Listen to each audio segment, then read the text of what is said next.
नमस्कार भागवान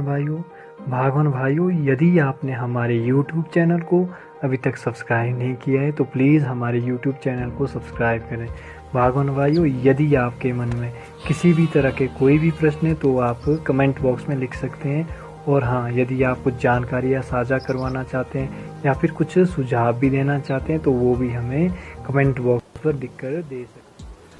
हैं। ये ग्राफ ऐसे हैं जो हम हर मीटिंग में हम डिस्कशन करते हैं, क्योंकि ये ग्राफ आपको जो है हर मीटिंग में हम इसलिए आपको दिखाते हैं, हर डिस्कशन में हम आपको इसलिए दिखाते हैं कि आपको दो चीजें समझ में हमेशा आपको रहे, मतलब आपकी समझ में रहे, आपको हमेशा इस चीज के ऊपर जो है मतलब आपका फोकस रहे कि सेब का उत्पादन 1, 2 या 3 न्यूट्रिएंट के ऊपर नहीं किया जा सकता।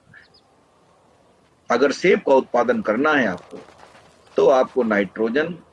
पोटास, फास्फोरस के साथ आपको कैल्शियम, मैग्नीशियम, सल्फर और boron, copper, ferrous, manganese, molybdenum, zinc, इनकी भी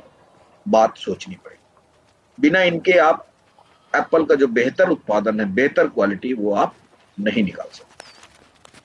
तो कहीं पे भी अगर कोई डिस्कनेक्ट है, अगर कहीं पे भी कोई दुविधा है, संकोच है, या आपके कोई सोच या नॉलेज की इश्यूज हैं, तो मैं जितने भी ग्रोवर भाई हैं यहाँ पे, आज हमारे एप्पल फार्मर्स हैं यहाँ पे, ये चीज मैं फिर बहुत स्ट्रांगली मैं फिर बोलूंगा कि अगर आपको सेब के बेहतर उत्पादन की बात करनी है, उसकी क्षमता पूर्ण उत्पादन की बात करनी, पोटेंशियल ईल्ड की बात करनी है, बेहतर क्वालिटी की बात करनी है, तो हमको ये जरूर सोचना पड़ेगा कि एप्पल केवल यूरिया, डीएपी, पोटास पे नहीं उगाया जा सकता है। एप्पल को calcium, magnesium, sulphur, micro nutrient, कई सारे न्यूट्रिएंट जो है एप्पल को आवश्यक होते हैं। सेकेंड चीज ये है कि जो डिफरेंट न्यूट्रिएंट्स हैं उनकी रिक्वायरमेंट भी अलग अलग होती है। अगर आप पहली वाली स्लाइड में यहाँ पे देखें तो आप यहाँ बिल्कुल क्लियर कट देख सकते हैं कि नाइट्रोजन, जिसको हमारे जो ग्रोअर्स हैं वो सबसे ज्यादा फोकस करते हैं कि हमारा नाइट्रोजन सही होना चाहिए, नाइट्रोजन कैसे डालें, नाइट्रोजन किस रूप में डाल दें, हम नाइट्रोजन नीचे से भी डालें, नाइट्रोजन ऊपर से भी डालें। लेकिन दोस्तों, नाइट्रोजन से कहीं ज्यादा जरूरत आपके सेब को जो है सेब पोटेशियम की। तो हमको ये जरूर हमें ध्यान रखना चाहिए कि एक तो कई सारे न्यूट्रिएंट लगते हैं जब आप प्रोडक्शन की बात करते हैं, क्वालिटी की बात करते हैं, और दूसरी चीज है आपको कई सारे न्यूट्रिएंट के साथ में उनकी जो है अलग अलग जो है न्यूट्रिएंट की क्वांटिटी लगती है। कोई न्यूट्रिएंट ज्यादा लगता है, कोई न्यूट्रिएंट कम लगता है, और जिस हिसाब से जो न्यूट्रिएंट क्रॉप को लगता है, हमको उसी हिसाब से डिफरेंट न्यूट्रिएंट्स को अप्लाई करने की बात करनी पड़ेगी। कभी कभी हम लोग जब मार्केट में बात करते हैं, अभी तो खैर पिछले 1 साल से तो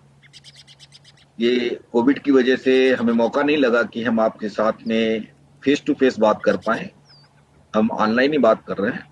लेकिन जब भी हमने बात करी, चाहे हमने ऑनलाइन या ऑफलाइन किसी भी तरीके से बात करी, तो एक चीज हमेशा निकल के आती है कि सेब के पेड़ जो है उसकी आवश्यकता क्या है। क्योंकि एक बेसिक रिकमेंडेशन सेट करी गई हुई है 700 ग्राम, 350 ग्राम, 700 ग्राम, और वहां पे जो है ये जरूर होता है कि जो हम क्रॉप प्रोग्राम डिजाइन कर रहे हैं उसमें तो 700 ग्राम नाइट्रोजन उस क्रॉप प्रोग्राम से जाती नहीं। तो ये भी एक चीज यहाँ पे इस ग्राफ से हम आपको इससे बताना चाहते हैं कि सेब जो है आपका पेरेनियल ट्री है, और उसका बहुत सारे जो पार्ट्स होते हैं, पत्तियां, फ्लावर, टहनियां, जो आप ट्रेनिंग प्रूनिंग करके छोटी छोटी टहनियां डाल देते हैं, उसकी जड़ें, उसकी छाल, उसके फ्रूट्स, ये भी जो है बहुत बड़ा जो भाग है न्यूट्रिएंट का, वो रिसाइकलिंग करने में हेल्प करते हैं। जो आपकी पत्तियां झड़ के नीचे गिर जाती हैं, जो आपके फ्लावर झड़ के नीचे गिर जाते हैं, पेटल फॉल होता है, जो पेटल्स जो हैं वो नीचे ड्रॉप होते हैं,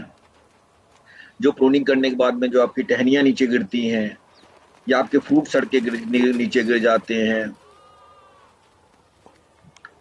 इन सारे पार्ट से जो है बहुत बड़ी न्यूट्रिएंट की मात्रा जो है वो रिसाइकिल होती है और आपके प्लांट को पुनः उपलब्ध हो जाती है। जैसे आप यहाँ पे देख सकते हैं, आप किसी भी न्यूट्रिएंट को आप देखें अगर गौर से, तो उसमें बहुत बड़ा जो न्यूट्रिएंट का जो डिस्ट्रीब्यूशन है, वो डिस्ट्रीब्यूशन कहाँ पे है? पत्तियों और फूलों में। तो जब ये पत्तियां और फूल जमीन में गिरते हैं तो ये क्या करते हैं? ये जब जमीन में सड़ते हैं तो सड़ने के बाद में जो है जो न्यूट्रिएंट हैं उनको रिलीज करते हैं, सड़ने के बाद में रिलीज करते हैं और प्लांट को फिर से वो न्यूट्रिएंट मिल जाते हैं। और इसीलिए जब हम अपने शेड्यूल बनाते हैं तो हम क्या, हमारा उस शेड्यूल में हम इन लीव्स और जो फ्लावर्स या फ्रूट जो या जो प्रून्ड आपके जो प्लांट के जो आपके पार्ट्स हैं, इनसे जो न्यूट्रिएंट का जो रिसाइकलिंग होती है हम उसको कंसीडर करते हैं।